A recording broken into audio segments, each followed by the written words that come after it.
professional hockey, but the home whites are really a favorite of a lot of the players and coaches on the staff. They started off wearing their alternate orange jerseys. They haven't worn those in a while.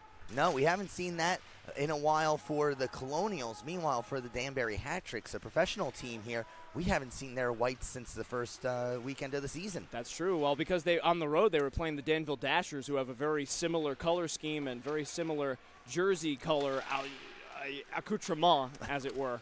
Nice use of accoutrement. As Mshar's shot is punched aside by King.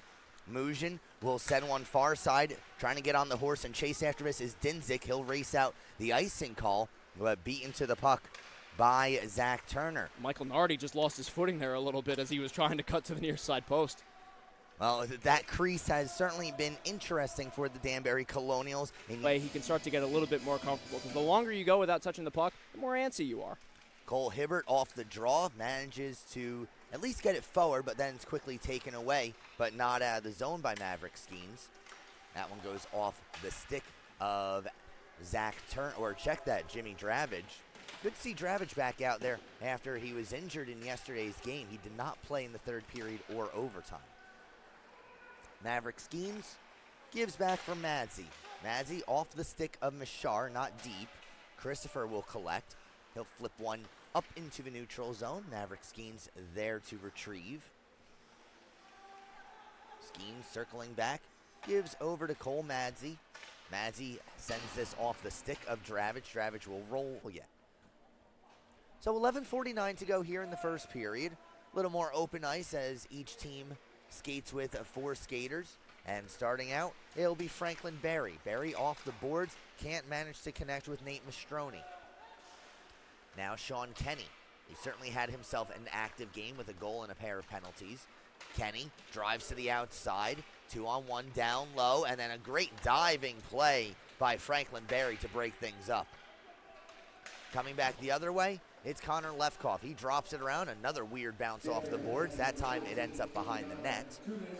Puck taken out by Trevor Souza, and here comes Souza. He'll look to split the defense, instead poked off of his stick by Connor Lefkoff. Souza able to collect the puck himself, now back at the point. Shot went towards goal off of the stick of Keegan McCarthy. That was knocked away. Nate Mastroni played a very up-and-down game yesterday. He took a lot of hard checks, but he's a tough son of a gun out there for the Danbury Colonials. He had a very, very physical game. He released an instructional video as Madzi takes a shot. They score! My goodness, Cole Madzi. Under 3.5 to go now in the first period. Long pass by Madzi. Cope gives up ahead for Donovan. Donovan tries to fight off Kenny. He does, but then lost possession of the puck. Now Cope. Again, or rather Donovan looking for Cope in front. Here's Mujan. Mujan will flip this one wide of the cage. Nardi again directs it behind. Souza, who is a defenseman up on the play, sends one through the slot. Nearly able to get a stick on it was Sean Kenny. Now Kenny again, this time intended for Dinzen, never got there. Mujan takes a shoulder. Kenny takes the puck, sends it once again into the slot, this time taken away by Misha Mshar, and Mshar will flip it into the Skyland zone.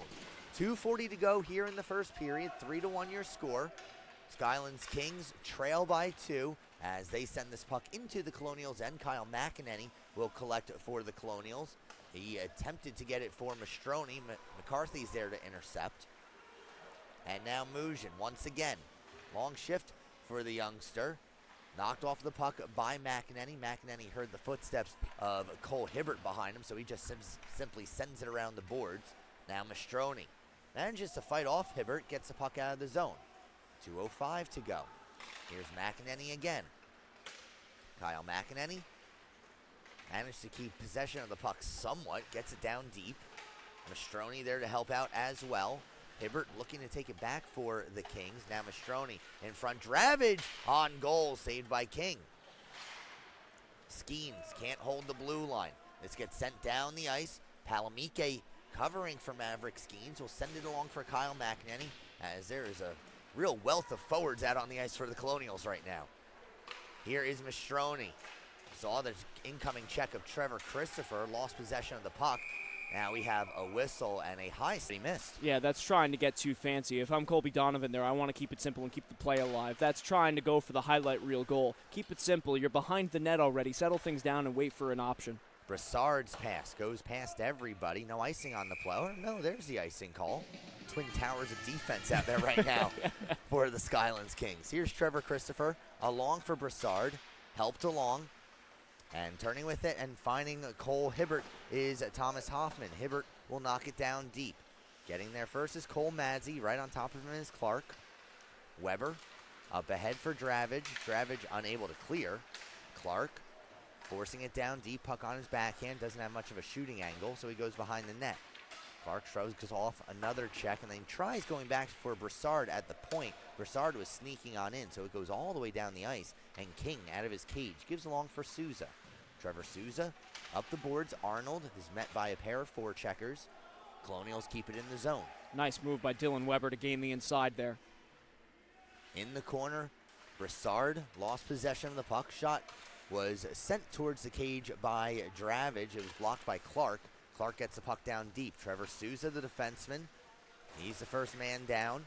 Lost possession of the puck. Dravage unable to clear. Arnold keeps it alive at the blue line. Arnold from his knees one more time. Now here's Clark stepping towards the front of the net. Left in front, and a great save by Nardi, as Nardi really put himself into trouble there. It was a loose puck in front. Nardi just kind of poked at it, and he put it right onto the stick of Clark as he was looking for his second. Well, as a goaltender, all you got to do is put your body in front of the shot and let your pillows do the rest of the work. That was a terrific job by Michael Nardi. Very athletic play. Reversed behind the net, so Cole Madzi has a forechecker on him, loses possession of the puck. Mujan tries coming out the short side. Nardi got a stick on it. Ferrari now. Pair of defensemen battling with him. Ferrari manages to get out of that scrum and comes up with the puck. Turning with the puck, he leaves it for Myers. Myers, his centering attempt is knocked aside, but not out of the zone. Good offensive pressure here by the Skylands Kings, but then Souza's shot from the point is blocked by Dravage, but he's able to stay with it, and now he gets it back into the offensive zone. Here's Souza. Forced off the puck by Weber. In support is Joe Arnold. Remember, check that. Ferrari had the puck. Now Sean Kenny knocked out of midair by Dylan Weber. No high stick on the play. Mujan and Weber both pinning the puck up against the boards, but now Trevor Christopher at the point. Swings it back down low. Weber is gassed right now. Yeah, I think they all are for the Danbury Colonials, as this has been all Skylands Kings. About 2 minutes now of sustained offensive pressure. Kenny wraps one around. Kings starting to get a change as Trevor Christopher pinching in from the point. Couldn't keep it in, and it gets flipped back down into this Kings zone. But really, that's the kind of pressure that the Kings need. Rebound, that's one that you've got to stop right in front of you and pounce on. Instead, it stayed loose and nearly ended up in the back of the net after the great offensive pressure being put on by the Skylands Kings. That would be a real momentum sapper. Here's Kyle McEnany back in his own end. Now Dravage turns it over. Just as quickly, McEnany gets it back, and he finds it up ahead for Misha Mshar. Mshar from the blue line. That's held on to by King. Face-off will be trying to make that mental adjustment. Off the draw, it's Colby Donovan with the puck in his skates on goal by Mshar.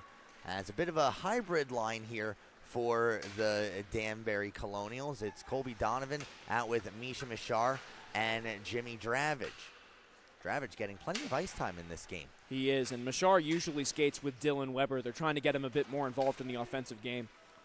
Here's Souza waiting, winding, and firing, and having trouble with that was Nardi. Puck still in play. Now Brassard. Brassard gets around one. Can't get around two. Hoffman sees his pop up over on top of him. Dinzik lost possession. Mshar will get it down deep, and Dravage will chase after it. 7.5 to go here in the second. Dravage gets drilled into the corner by a pair of Skylands Kings. Falling down on the play was Colby Donovan, and Sean Kenny's able to clear as far as the Colonials' blue line. Now Maverick Skeens taking things the other way. Off the draw, clean win by the Kings, but they are unable to clear. Maverick Skeens keeps it alive. He gives along for Madzi. Madzi has the power play goal in this game. He gives along down low for Mshar. Now Madzi across Skeens. A one-timer, and Mistroni Almost got a stick on it. There was some daylight on the short side. Keep your eye on King once Brady Hill goes into the net. King was throwing jabs and straights to Brady Hill's back, and that was taking him out of the play. Great job by Hill. Madsey with a drive off the glove of King. It bounces off the boards in front of a net. Now Cole Madsey with it again. Stops, looks for an option. Has one at the point in Mastroni. He'll swing it along for Skeens. There's another punch. Skeens, that shot deflected by Mshar wide. Well, Jacob King, yeah, take a look at that. He's slash. slashing him with his stick. I mean, it looks like I'm watching Billy Smith out here. Skeens, another shot. Didn't get all of it. It's loose on the side of the net. King trying to get a handle on it. Mastroni goes allowed because of a delayed offsides for Skylands. They had to backtrack, and that allowed them a lot of momentum going forward, Danbury. Check that, Connor Lefkoff cuts off a pass in the neutral zone. Sent back down deep once again. 23 seconds to go. Pass back to the point, ill-advised as Clark was right there, and it comes back into the Danbury zone. 15 seconds to go in the period. A long pass will result in an icing call, and with 10.1.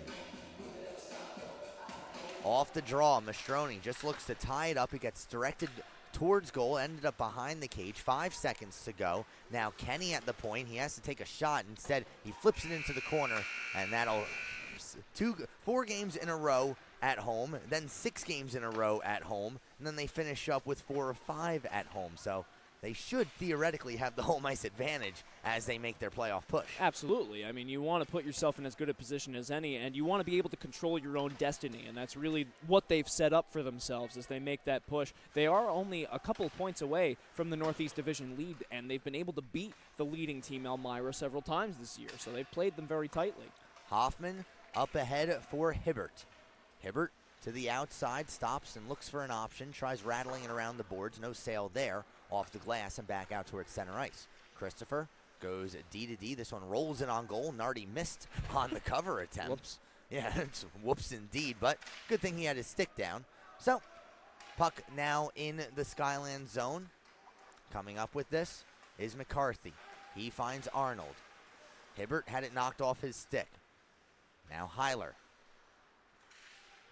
Heiler turns away from Colby Donovan, flips it up ahead. Looking for it is Hibbert. Missing it is Franklin Barry. Now Clark racing up ahead. So here's Trevor Souza. The shifty defenseman tries going through the pair of Colonials defensemen. He's closed off. Back the other way is Dravage. He sends it into the corner. He'll pick it up himself. Dravage behind the net. Knocked off of his stick by Nicholas. Or check that, that was Myers who knocked it aside. Either way, puck now on the far sidewall. Muglin trying to get the puck out. Sees it go through his skates. Right there behind him is Jeremy Broussard. Broussard keeps it in once and now finally gets it out. Here's Connor Lefkoff. Offsides is called, getting ahead of Broussard. Turns away from the check of Nate Mastroni. From the point, shot on goal. Went wide. That's a good keep by Misha Mshar there joining the play. He's coming right over the boards and hops across the blue line, keeps it on sides, gets a shot on goal as a result. Cope got around one defender, couldn't get around anyone else. Misha Mshar throwing the body as Mujin tries to get the puck out of the zone. He does, but it's just as quickly sent back in by the Colonials. Under 10 minutes to go here in the third period. Starting to see the physical play still there, but you're not seeing much in the way of sustained. Is dried up as a result. He got off to one of the best starts on the Danbury Colonials. He's got 9 points right now in 21 games, but he's a player that you know could erupt at any moment. I would like to see a bit more from him, and in a game like this where you've got a 4-goal lead with 9 minutes and 40 seconds to go, I'd like to see maybe double shift him, see what he can bring to the table. This is Mshar on the forecheck, but it's sent back out towards the red line. And Casey, if memory serves me correctly, Misha Mshar was actually one of the first signings by Kevin Cunningham and this Danbury Colonials team. And there's a reason for that. He's a very big body who's got a lot of skill, and he plays the game the right way. He plays very hard, and he's stronger than he looks, too. He's one of those solid body players where I don't even think he realizes how strong he is as he gets a shot on goal. A shot on goal that King could not hold on to. Now swung towards front. Palamike a shot. That's blocked. Palamike then falls down on the play. Maverick Skeens manages to keep it in. That's the luxury, though, of the Danbury Colonials, is that you have guys that are currently on the third line, quote-unquote, like Palamike, like Mshar, like Remsen, guys who are capable of putting the puck in the back of the net. Here's Mshar, he scores! Misha now controlled by Dylan Weber. Weber turns away from the pressure. This is up ahead to Misha Mshar, scored on his last shift. Souza, now Weber, up ahead for Brandon Cope. Cope with 2 already in this game. But a good defensive work put on by Joe Arnold breaks that up, and Cope will go off for a change. And Mshar is out there once more with his usual line mate in Dylan Weber. This isn't the trio that generated the goal, but now he's, after his good offensive shift, he's getting rewarded for time with the big boys, Dylan Weber and Brandon Cope, who have both found their way onto the stat sheet this weekend. Here is Clark going back to Myers at the point. That shot goes well wide. McCarthy at the far blue line keeps it alive, sends it down deep. Dylan Weber is there first. He's sent into the boards, lost possession of the puck. Mujin off the bench. Back up at the point. McCarthy takes a shot. He's going at it with Dravage. Still going at it. Dravage comes up high on McCarthy. And last thing that can go wrong. You know, you're looking around thinking, what else can happen to us in this afternoon? Well, too many men penalty, which is one of the cardinal sins in hockey. Here's Misha Mshar. Trips over the back of the net. Again, another thing you don't usually see, but this game seems to be full of them. Well, you see it infrequently in the NHL because they shortened the back of the net. They made it much more narrow. Indeed they did. I think they took about 6 inches off the back of the net. Yeah, it gives players more room to maneuver. Hey, you know what? I'd rather they do that than actually enlarge the nets as McEnany's shot goes high and wide. They always pitch that, and it's always such a joke. Did you ever see the net with the Bode posts? And stepping in is Skeens, his shot saved by King. This was a proposal, right around the time of the 2004-2005 lockout. And they made some designs, but take the posts and essentially Iron Man pull them apart, give them a bit of a curve. It's so ludicrous whenever they try to change the game. The game of hockey has been perfectly fine. It's been evolving. We have 2 line passes now, and scoring forward passes are legal now. People can wear helmets now too. Goaltenders are allowed to drop down to the ice. Exactly. So it's such a joke whenever they try to enhance scoring. Scoring has been totally fine, and fans are not complaining about the level of scoring. The only people that are complaining about the scoring are the people trying to make some money. Now, trying to make some money eventually will be Zach Turner. He gives back to the point. Lefkoff tried saucing one over to Donovan. Now at the point, it's Brandon Cope. As Danbury's on the power play. Cope, a backhander, gloved